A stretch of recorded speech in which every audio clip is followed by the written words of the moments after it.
હવે આ જો આ નીચેથી માટી બધી નીકળી ગઈ છે. હવે ઉપરના ધાબાને હિસાબે આ ચોટેલું છે બધું. આ ગમે ત્યારે આ બ્રિજ ધરાશાયી થઈ શકે એમ છે.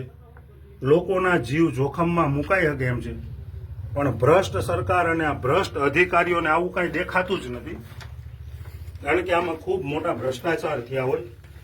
ખરેખર અહીંયા સુધીની આ એનું જે કાંઈ બાંધકામ છે અહીંયા સુધીનું છે. પણ નીચે માટી નાખી અને જેવું તેવું ધાબુ કરીને આ ભાગી ગયા છે. એટલે નીચે બધું ધોવાઈ ગયું. એટલે આ પુલ ગમે ત્યારે ધરાશાયી થાય, ગમે ત્યારે નવાણીયા ગામને અવર જવર કરવાનો મુખ્ય રસ્તો બંધ થાય. આ જોવો આ બધું.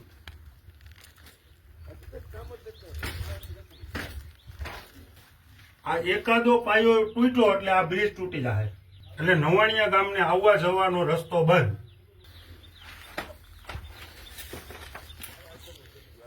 આ નથી, આની તો હાલત અતિ ખરાબ છે.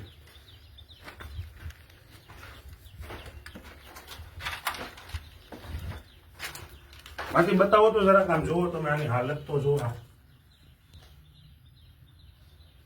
આમાં નથી કોઈ અધિકારી જોવા વાળા કે નથી ચૂંટાયેલા સભ્યો જોવા. માત્ર ને માત્ર ખીચા ભરવા, ભાગ પાડવા સિવાય કાંઈ વાત નથી.